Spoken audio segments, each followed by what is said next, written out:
Good morning, students. In the last class, we have completed a chapter 10, that is market forms. So, in today's class, we are going to start a new chapter of your microeconomics, chapter 11, that is price determination. Okay. So, in this chapter, we are going to study the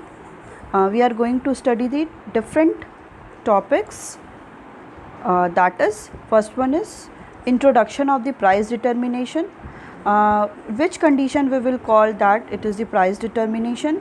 Next topic is market equilibrium or the price determination. Okay, in which situation the market will be in equilibrium condition, or where the price will be determined. Okay.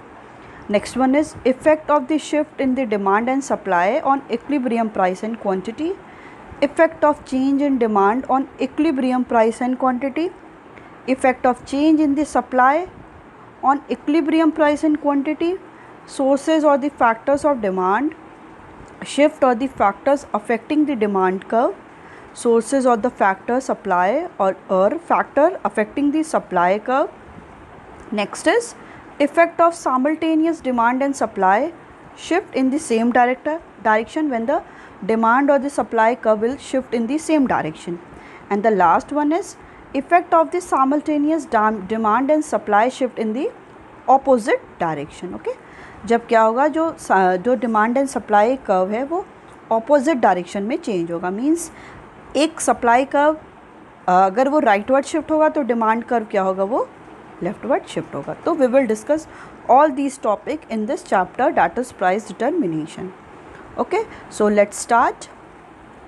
The concept of demand and supply help us to understand the behavior of consumers and the producers. These helps to explain the behavior of buyer and the seller to determine the equilibrium in the market.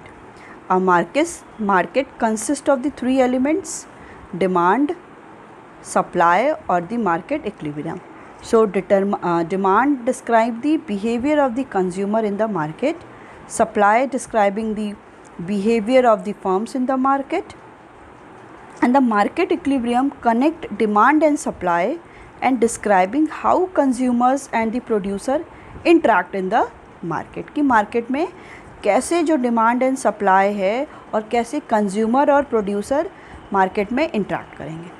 So the concept of the demand and supply help us to determine the behavior of consumer and the producer. Okay, जो भी हमने concept पढ़ लिया कि what is demand, what is supply, what is the law of supply, what is law of demand, what are the different factors they affect the demand, or what are the different factors affecting the supply.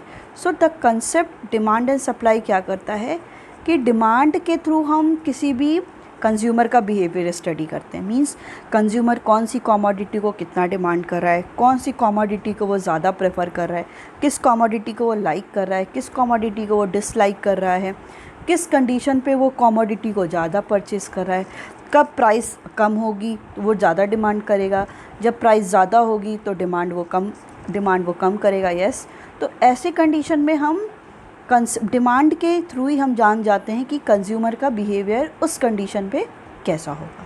And when we talk about this supply, तो supply के through we know the very well the behaviour of this producer. Means कितनी commodity की कितनी वो supply करेगा, वो कितनी commodity को प्रोड्यूस करेगा, कौन सी कमोडिटी अभी कंज्यूमर ज़्यादा प्रेफर कर रहे हैं, किस टाइप की कमोडिटी उनको ज़्यादा लाइक है, किस कमोडिटी को डिसलाइक कर रहे हैं, कितना उस कमोडिटी को प्रोड्यूस करना चाहिए, अगर जिस प्रोडक्ट को वो डिसलाइक कर रहे हैं उसको कम प्रोड्यूस करना चाहिए और उस कमोडिटी को प्रोड्यूस करने में शिफ्ट होना चाहिए जो कंज्यूमर ज़्यादा प्रेफर कर रहे हैं. ठीक है, तो अगर प्राइस ज़्यादा होगी, कोई भी कमोडिटी की प्राइस ज़्यादा होगी तो सप्लाई भी उस कमोडिटी की ज़्यादा होगी.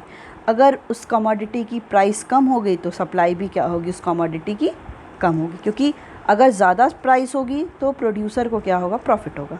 अगर कम प्राइस होगी किसी भी कमोडिटी की तो प्रोड्यूसर को लॉस होगा. ओके, तो डिमांड और सप्लाई ही के थ्रू हम क्या कर सकते हैं, बिहेवियर किसी भी कंज्यूमर का बिहेवियर कैसा है, वो कैसे किसी भी सिचुएशन पे एक्ट कर रहा है, कैसे रिएक्ट कर रहा है, एज वेल एज सप्लाई के थ्रू हम जान सकते हैं कि बिहेवियर ऑफ दिस प्रोड्यूसर, की प्रोड्यूसर का बिहेवियर कैसा है.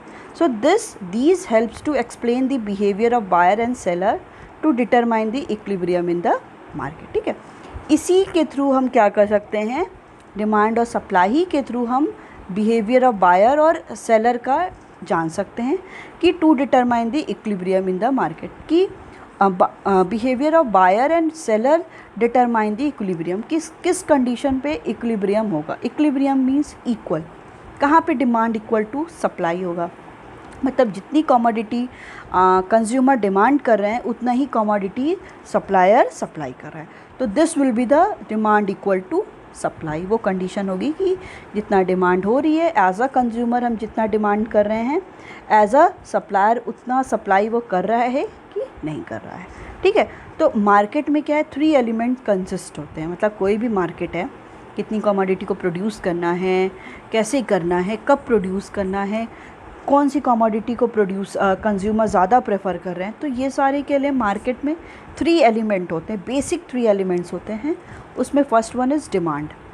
ठीक है, demand describe the behaviour of consumer in the market. Demand के थ्रू ही डिमांड ही डिटरमाइन करता है और डिस्क्राइब करता है कि बिहेवियर का कंज्यूमर कैसा है. फर्स्ट ऑफ ऑल देखिए, कोई भी सप्लायर कमोडिटी को प्रोड्यूस और सप्लाई तब तक करेगा जब तक कमोडिटी की डिमांड हो रही है. इन केस वो सप्लाई कर रहा है, ठीक है, सप्लायर का जो प्रोड्यूसर है वो कमोडिटी को प्रोड्यूस कर रहा है, but nobody is there to purchase that commodity.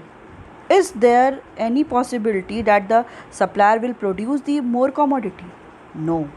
कोई भी सप्लायर अगर एज अ कंज्यूमर कोई भी हम कमोडिटी परचेज़ नहीं कर रहे हैं, आप लोग देखते होंगे ऐसी बहुत सारी कंपनीज़ होती हैं जो उनको बहुत लॉस होता है क्योंकि people will not demand that kind of product, तो वो क्या होती हैं, बंद हो जाती हैं, शट डाउन हो जाती हैं, बिकॉज उनका इतना ज़्यादा लोग परचेज़ नहीं कर रहे हैं. तो यही कंडीशन होती है कि अगर एज अ कंज्यूमर हम कमोडिटी की डिमांड नहीं करेंगे तो सप्लायर कोई भी कमोडिटी को प्रोड्यूस नहीं करेगा. ठीक है, इसीलिए कोई कंज्यूमर को ना एक गॉड की तरह लिया जाता है कि अगर कंज्यूमर है तभी कमोडिटी प्रोड्यूस होगी, नहीं तो कोई इसका मतलब ही नहीं है प्रोड्यूस करने का. ओके, तो in this condition demand describe the behaviour of the consumer in the market. Demand ही क्या करता है, किसी भी कंज्यूमर का कैसा बिहेवियर होगा मार्केट में वो डिटरमाइन करता है कि कोई भी कंज्यूमर कैसे मार्केट में बिहेव कर रहा है, वो डिटरमाइन करता है through the demand. Supply describe the behaviour of the firms in the market. Supply क्या डिस्क्राइब कर रहा है कि किसी भी फर्म्स का कैसा बिहेवियर है, कि कोई भी फर्म कितनी कमोडिटी को प्रोड्यूस कर रही है, कितनी कमोडिटी को वो सोल्ड आउट कर रही है, कि फर्म्स कैसे बिहेव कर रहे हैं मार्केट में, कि प्राइस इंक्रीज़ हो रही है तो वो सप्लाई ज़्यादा कर रहे हैं, प्राइस डिक्रीज़ हो रही है तो वो सप्लाई कम कर रहे हैं. तो these all are related to the behaviour of the firms, कि फर्म्स का बिहेवियर ही डिपेंड करता है कि वही डिस्क्राइब करता है कि सप्लाई किसी भी कमोडिटी की कितनी होगी. Next one is market equilibrium. तो market equilibrium connecting the demand and supply. जो मार्केट का इक्विलिब्रियम वहीं पे होगा जहाँ पे डिमांड और सप्लाई इक्वल होंगे. तो market equilibrium connecting the demand and supply, दोनों डिमांड और सप्लाई को कनेक्ट करता है कि जितनी डिमांड होगी उतनी ही सप्लाई होगी. ठीक है, वहीं पे जहाँ पे ये एक दूसरे को इंटरसेक्ट करेंगे उसी पॉइंट पे प्राइस भी डिटरमाइन होगी और उसी सिचुएशन पे क्वांटिटी भी डिटरमाइन होगी.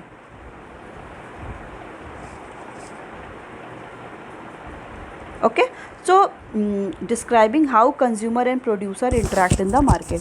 तो यही मार्केट इक्विलिब्रियम क्या करता है, वही डिटरमाइन करता है कि डिमांड एंड सप्लाई को कनेक्ट करता है और ये डिस्क्राइब करता है कि कंज्यूमर और प्रोड्यूसर कैसे मार्केट में इंटरेक्ट करते हैं, मतलब मार्केट में वो दोनों कैसे इंटरेक्ट करते हैं. तो मार्केट इक्विलिब्रियम के थ्रू ही हम क्या जानते हैं कि कितना डिमांड और सप्लाई होगा.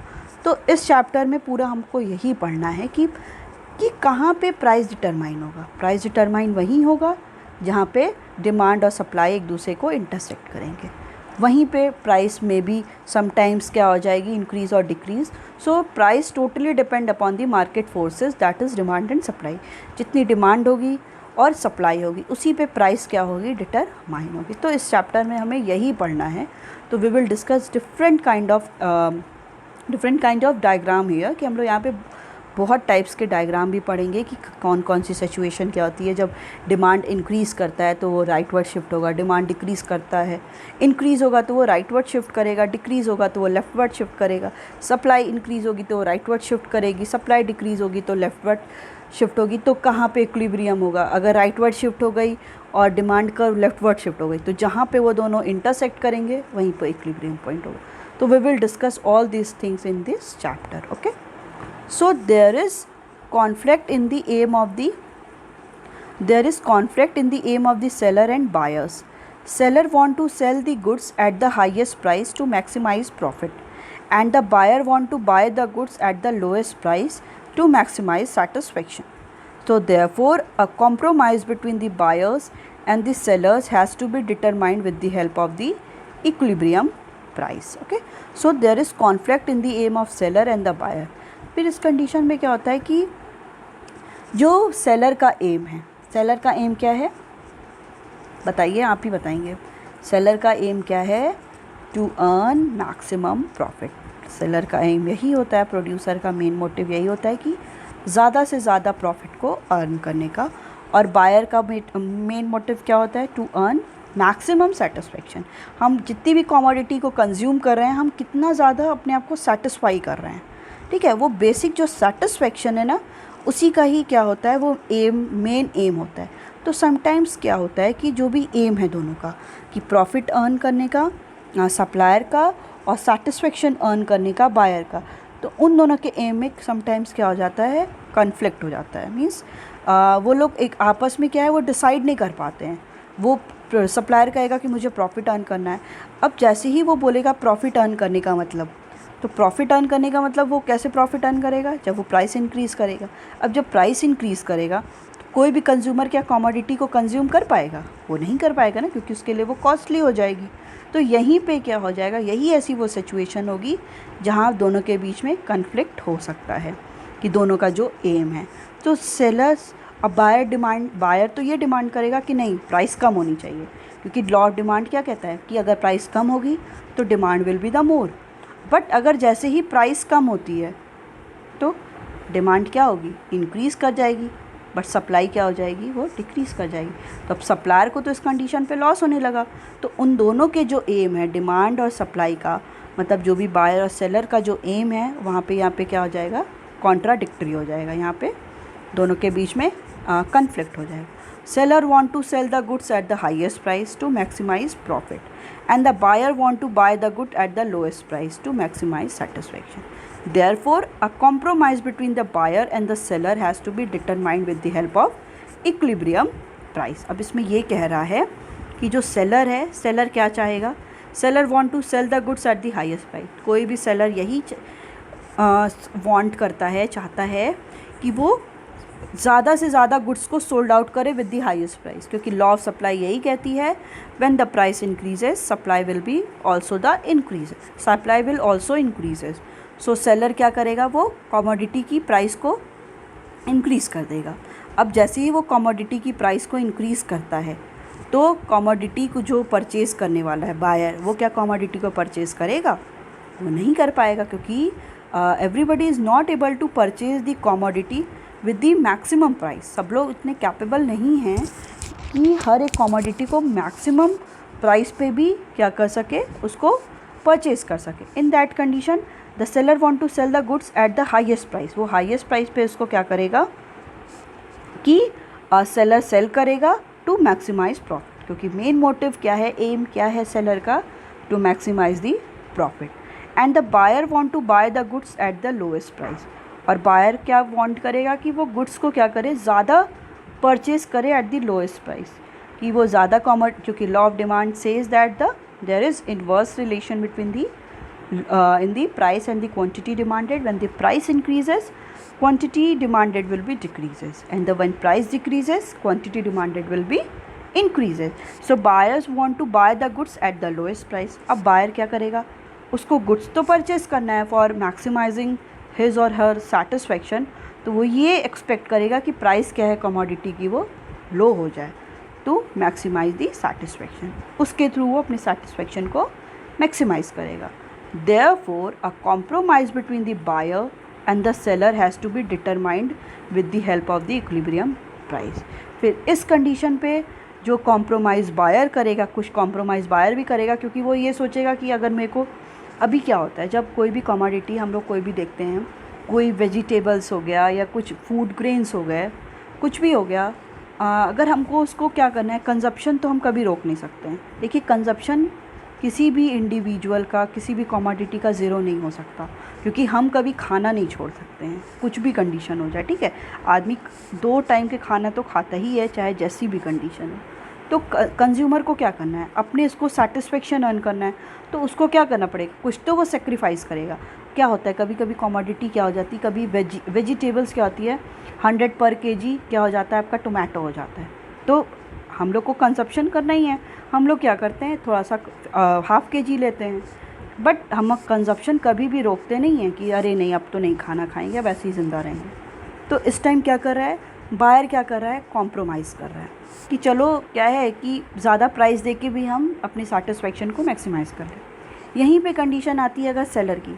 सेलर क्या करता है, अब सेलर को ये है कि वो ये सोचे कि मैं मैक्सिमम प्राइस कर दूँ, कमोडिटी की लोग परचेज़ ही करेंगे। बट सेलर को ये भी सोचना चाहिए कि अगर कोई कमोडिटी की प्राइस बहुत ज़्यादा हो गई तो कोई भी बायर क्या है, वो डिफरेंट कमोडिटी पे भी तो सब्स्टिट्यूट कर सकता है, वो किसी और कमोडिटी को, हो सकता है टोमेटो की प्राइस बहुत ज़्यादा हो जाए, तो वो क्या करेगा कि ठीक है सब्ज़ी में हम टोमेटो नहीं डालेंगे, बिना उसके ही बना सकते हैं, ये भी एक ऑप्शन है ना। तो इस टाइम सेलर ये सोचेगा कि उसको भी एक कुछ सेक्रीफाइस करना पड़ेगा कि कम ही प्रॉफिट अर्न करे, बट कुछ तो प्रॉफिट अर्न करे, इसलिए वो भी कॉम्प्रोमाइज़ करेगा कि ठीक है चलो कम ही प्रॉफिट मिल रहा है, तभी हम कमोडिटी को प्रोड्यूस करते हैं और इसको सोल्ड आउट करते हैं। इन दोनों कंडीशन पे क्या करते हैं, buyer as well as seller दोनों ही कॉम्प्रोमाइज़ करते हैं। ठीक है, कुछ ना कुछ वो दोनों कॉम्प्रोमाइज़ कर रहे हैं। सेलर क्या कर रहा है, अपने प्रॉफिट के साथ कॉम्प्रोमाइज़ कर रहा है, बायर किसके साथ कॉम्प्रोमाइज़ कर रहा है, अपने सेटिस्फेक्शन के साथ। तो उनका जो इक्विलिब्रियम है, मतलब वो कहाँ पे इक्विलिब्रियम हो गए, with the help of equilibrium price. Equilibrium price के थ्रू क्या होगा, वो इक्विलिब्रियम प्राइस के थ्रू वो क्या होगा, डिटरमाइन होगा। So a compromise between the buyer and the seller has to be determined with the help of equilibrium price. फिर इक्विलिब्रियम प्राइस के थ्रू क्या होगा कि बायर और सेलर की क्या होगा, डिटरमाइंड होगा कि वो कहाँ पे इक्विलिब्रियम की कंडीशन पे होंगे। तो ये कौन डिटरमाइन करेगा, प्राइस डिटरमाइन करेगा। एज आई टोल्ड हियर ना कि प्राइस क्या करेगा, बायर सोचेगा कि थोड़ा सा ज़्यादा प्राइस दे दे, सेलर सोचेगा थोड़ा सा कम प्राइस में वो कमोडिटी को परचेज़ कर ले। तो इक्विलिब्रियम प्राइस के थ्रू ही ये दोनों बायर एंड सेलर क्या करेंगे, कॉम्प्रोमाइज़ कर सकते हैं। ओके, आई थिंक यहाँ तक आपको क्लियर होगा। फिर अब पढ़ते हैं मार्केट इक्विलिब्रियम और द प्राइस डिटर्मिनेशन। यहाँ पे क्या कंडीशन आती है, मार्केट इक्विलिब्रियम और द प्राइस डिटर्मिनेशन, कि कहाँ पे मार्केट इक्विलिब्रियम होगा, कहाँ पे हम ये बोलेंगे कि जितनी डिमांड है उतनी ही सप्लाई है।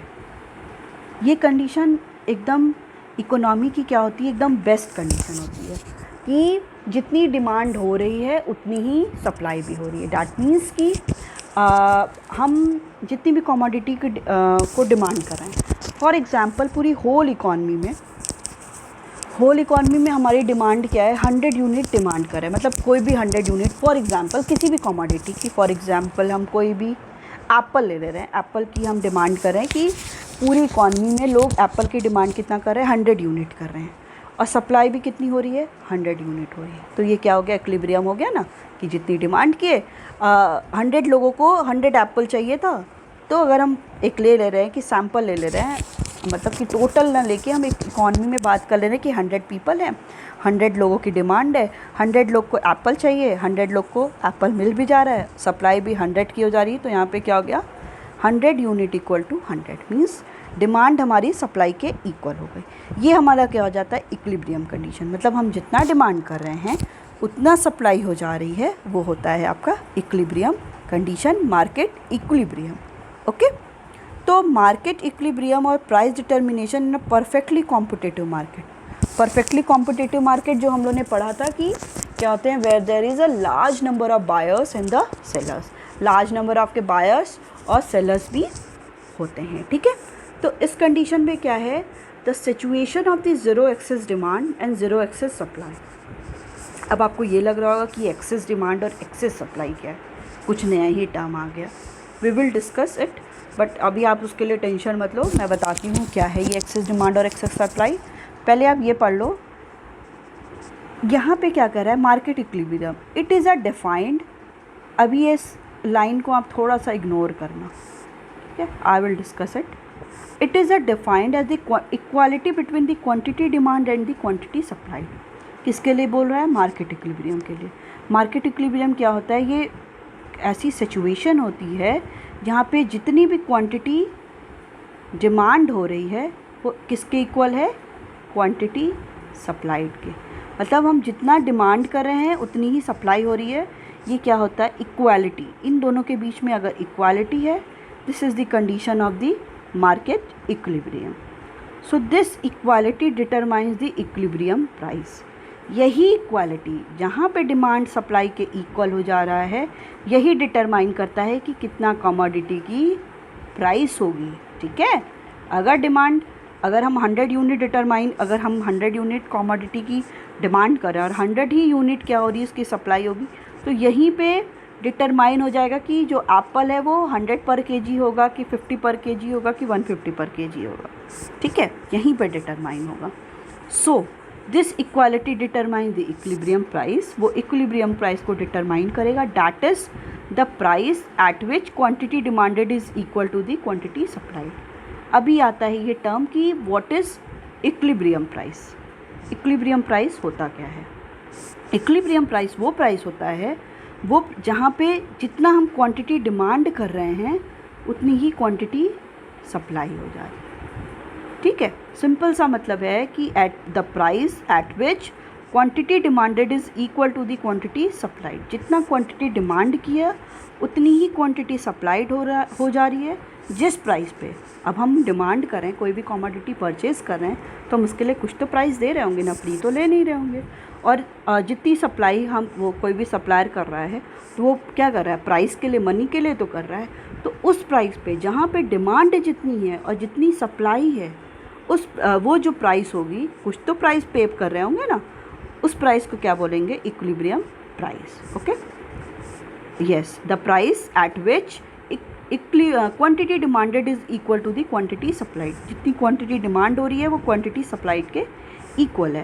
At the point of equilibrium, मतलब जहाँ पे इक्विलिब्रियम होगा, there is no pressure on price इधर इंक्रीज और डिक्रीज।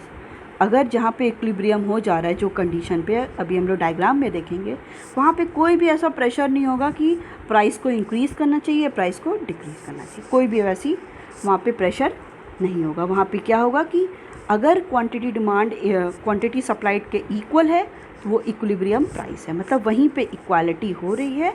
और उस कंडीशन पे कोई ऐसा प्राइस के साथ प्रेशर नहीं होगा कि हम ये बोलेंगे कि नहीं नहीं नहीं, बहुत सप्लाई बहुत ज़्यादा हो गई है, अब क्या करना पड़ेगा, सप्लाई बहुत ज़्यादा हो गई तो सप्लाई ज़्यादा होने से प्राइस को कम पड़ना पड़ेगा ना। क्योंकि इस कंडीशन पे हम क्या करेंगे कि कोई भी प्रेशर नहीं होगा कि प्राइस इधर इंक्रीज़ करना है या प्राइस को डिक्रीज़ करना है। प्राइस उस कंडीशन पे क्या होगी, वो इक्वल होगी, ठीक है। तो नेक्स्ट अप आता है कि इसका हम शेड्यूल देखते हैं कि क्या इसका शेड्यूल है कि through which we will put all these value on the diagram. तो प्राइस अगर हम एक एक्स यूनिट की ले लेते हैं, कोई भी एक्स कमोडिटी आप कुछ भी ले लो, कोई भी वेजिटेबल ले लो या कोई भी प्रोडक्ट ले लो, राइस ले लो, वीट ले लो, तो price of x in per unit is 10, 20, 30, 40, 50। Okay, price क्या क्या है, 10 है, 20 है। See price is here increasing and quantity is decreasing, 10, 8, 6, 4, 2. It is according to the law of demand. Law of demand says there is inverse relation between the price and the quantity demanded, that when the price of the commodity increases, quantity demanded will be decreases. Okay, and when we study the relation of the price and the quantity supplied, law of supply says that there is positive relation between the price and the quantity supplied. So when the price is increases like 10, 20, 30, 40, 50, the quantity supplied will also increases 2, 4, 6, 8, 10. Okay, so it is the positive relation between the price and the quantity supplied. So we will see here when the price of the x, for example we have taken as here wheat, okay, price अगर 10 है किसी भी wheat की per unit, अगर हम price 10 रख रहे हैं, एक यूनिट प्रोड्यूस करने पे प्राइस 10 दे रहे हैं, तो क्वांटिटी डिमांड कितनी हो रही है, 10 हो रही है, और सप्लाई कितनी हो रही है, डिमांड हम 10 कर रहे हैं और सप्लाई 2 की हो रही। क्या ये इक्विलिब्रियम की कंडीशन हुई, नहीं हुई, क्योंकि यहाँ पे डिमांड क्या है, 10 है, और सप्लाई क्या है, 2 है।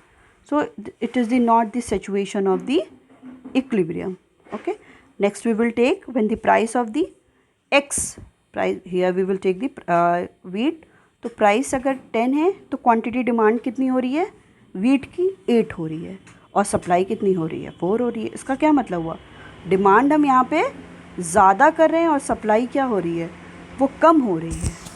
Okay, next is 30, when the price is 30, quantity demanded is 6, quantity demand कितनी हो रही है, 6 हो रही है, और सप्लाई भी 6 हो रही है।